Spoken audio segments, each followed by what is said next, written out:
En el vasto lienzo de la antigüedad, donde los imperios se alzaban y caían con la regularidad de las mareas, existió una civilización de una peculiar paradoja, los fenicios.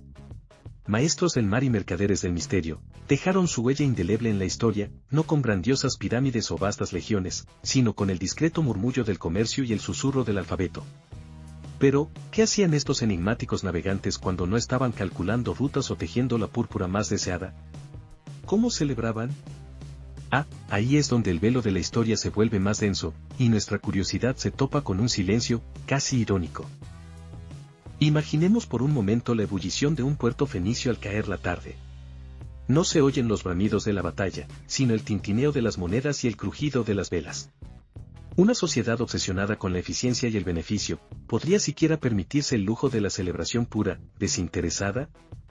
Uno casi podría pensar que su festejo más ruidoso era el cierre de un trato especialmente lucrativo, o quizás, la llegada segura de una flota cargada de plata y marfil. Como de práctico.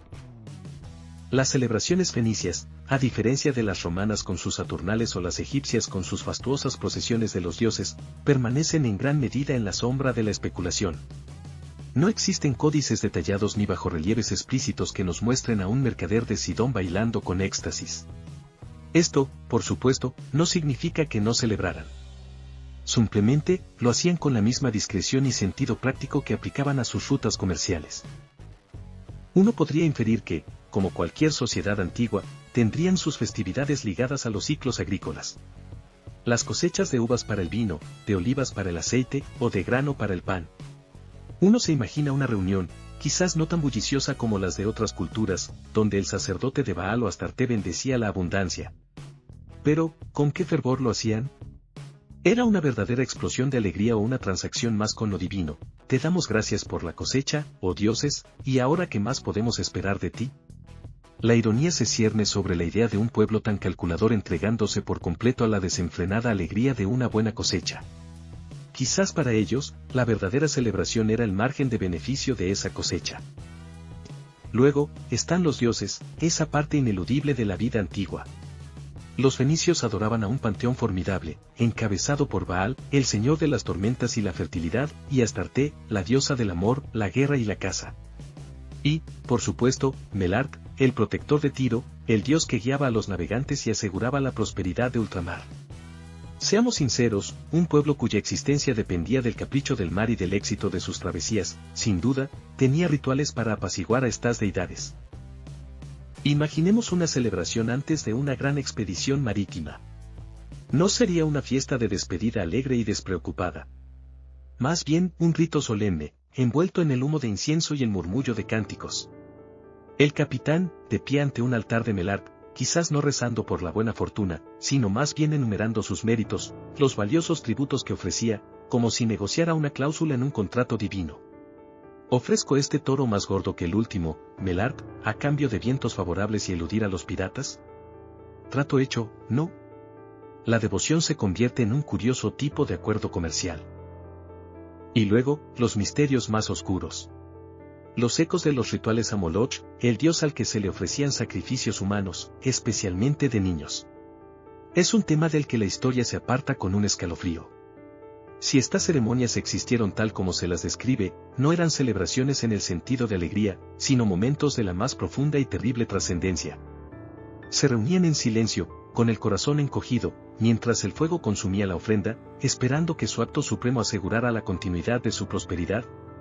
Es una imagen que choca violentamente con la de los hábiles mercaderes, y nos deja con una pregunta incómoda: ¿qué tipo de celebración es aquella que exige tal precio, y qué susurro helado acompañaba su cumplimiento? Quizás la ironía definitiva es que para asegurar su futuro, debían sacrificarlo. Pero, claro, esos son solo cuentos antiguos, ¿verdad? ¿O el precio oculto de una civilización que lo tenía todo? Más allá de los ritos religiosos, ¿cómo celebraban los fenicios sus victorias, sus grandes logros cívicos? Las fuentes son esquivas. No encontramos descripciones de desfiles triunfales con prisioneros encadenados o de concursos atléticos a gran escala. Esto nos lleva a una de dos conclusiones, o quizás ambas: o sus celebraciones eran de una naturaleza más íntima y privada, enfocadas en la familia y el clan, lejos del ojo público, o su mayor triunfo era la acumulación silenciosa de riqueza y la expansión de su red comercial. Para un fenicio, una victoria no era el estruendo de un ejército, sino el sonido de una nueva ruta comercial abierta, o el precio final de una carga de estaño de Bretaña.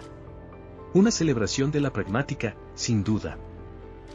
Su mismo alfabeto, su contribución más duradera al mundo, era una herramienta de comercio, no de poesía. Lo crearon para llevar las cuentas, no para escribir odas. Y quizás esto es lo más irónico de todo, un pueblo que nos dio la base de la comunicación escrita, sin embargo, eligió dejar en gran parte un vacío en la narrativa de sus propias celebraciones. Como si pensaran, nuestra historia es nuestra riqueza. El resto son solo detalles, ¿para qué escribirlos? Incluso sus banquetes, de los que hay alguna evidencia, parecen haber sido asuntos más sobrios que la opulencia exhibida por los romanos. Se imaginan mesas llenas de pescado fresco, aceitunas, pan y vino, pero quizás la conversación giraba más en torno a los precios del estaño o las rutas a Hispania, que a las glorias de los dioses o las hazañas del pasado. La fiesta como una extensión de la sala de negociación. Al final, la celebración fenicia se nos revela como un enigma tan cautivador como sus barcos de quilla redonda que surcaban mares desconocidos. Eran sus festividades menos grandilocuentes porque su verdadera devoción era al oro y a la expansión, y los dioses eran solo socios silenciosos en el negocio. ¿O acaso sus ritos eran tan profundos y tan secretos que simplemente no permitían intrusos en su misterio? Lo que sí es cierto es que, para los fenicios, la vida era un cálculo constante, un equilibrio entre riesgo y recompensa. Y sus celebraciones, si es que así las podemos llamar, eran quizás solo otro engranaje en esa compleja maquinaria de comercio y supervivencia. Dejándonos con la curiosa imagen de un pueblo que dominó el mar y el dinero, pero cuyo regocijo permaneció, convenientemente, un secreto guardado por las mismas olas que también conocían. Y para ellos, eso era probablemente motivo suficiente para una discreta, pero inmensamente satisfactoria, celebración.